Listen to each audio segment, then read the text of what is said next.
शिवानंद हिरेअब्बू यांच्या वाड्यात पहिल्या व दुसऱ्या नंदीध्वजाची राजशेखर हिरेअब्बू आणि देशमुख यांच्या हस्ते पूजा झाली आणि यात्रेस खऱ्या अर्थाने प्रारंभ झाला।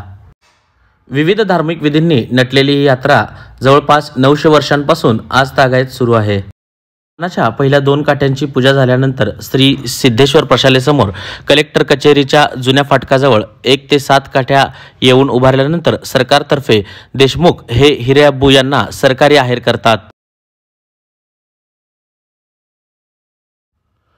अनेक धार्मिक विधींपैकी ही विधी महत्त्वाची मानली जाते, कारण हा मान ब्रिटिश काळापासून आज तागायत सरकारच्या वतीने सुरू आहे।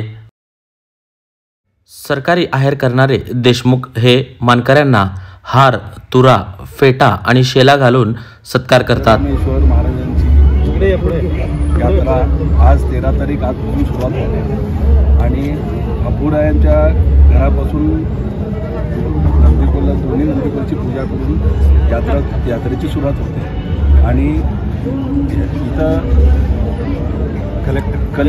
कलेक्टर ऑफिसच्या समोर सरकारी आहेत हे देशमुखांच्या हस्ते हायर केलं जातं, त्यांना अब्बूरायांना हायर केलं जातं आणि ही प्रथा ब्रिटिश काळाच्या पासून ही चालत आलेली आहे आणि ही ॲक्च्युली कलेक्टरचा आहेर असतो, तो देशमुखांचा थ्रू अब्बूराला केला जातो असतो। हार, तुरे, शैला असतो आणि तांदूळ हे असतं। सर, एक प्रश्न असा आहे की शासकीय आहार ₹1 काय जर पूर्वी होता तर तो आता तो मिळतो का आता आहार रोख स्वरूपात किंवा यांच्याकडनं? तर सध्या असं काय हे नाही, पंच कमिटीला मिळतो का नाही हा त्यांचा तेव्हा कसं ते 1 आणा 2 आणा असं होता, आता त्यांनी करत हे मान सगळं तुमच्या घराला काय? हे सगळं मान अगोदरपासूनच देशमुख घराण्याकडे आहे आणि पूर्वीपासून 2 नंबर काठीचं पण मान सगळं देशमुख घराण्याकडे आहे आणि 2 नंबर काठीचं पण सर्व काही जे आहे देशमुख घराण्याच करतो। 2 नंबर काठी आहे असं भाकणुकीला पण जे वासूर असतो तो देशमुख घराण्यातलाच असतो आणि वासूर पण 1 वर्षाच्या आतला असतो आणि 6 महिन्याच्या पुढचा।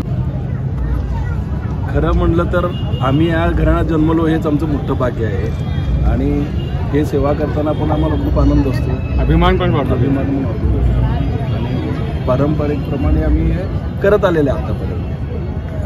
जत्रा असू दे किंवा गणपती, पहिला गणपती मानाचा गणपती पण फारशीतला मानाचा गणपती देशमुखांचाच असतो आणि खूपशे विधी आहेत ते सगळे आम्ही करत आलेले आहे। श्रीशैलला पहिलं मल्लिकार्जुन कवडी आमची जाते म्हणजे देशमुख घराण्यातली जाते, हे सगळे वर्षातनं 3-4 आमचं हे देवाची सेवा हे करून घेतो। त्याच्या निमित्तानं आता 2 वर्ष झाले कोरोनामुळे आपली यात्रा झालेली नाही आहे, तर इथून पुढं असं कोरोनाचं कुठलंही संकट यात्रेत येऊ नये आणि रूढी परंपराप्रमाणे यात्रा सुरळीत आणि चांगली व्हावं हेच आमचे 2 वर्षाच्या कोरोना काळानंतर यात्रा पुन्हा सुरू आहे याचा आनंद सर्वच भक्तांच्या चेहऱ्यावर दिसून येत होता। अनुराग सुतकर, न्यूज 18 लोकमत, सोलापूर।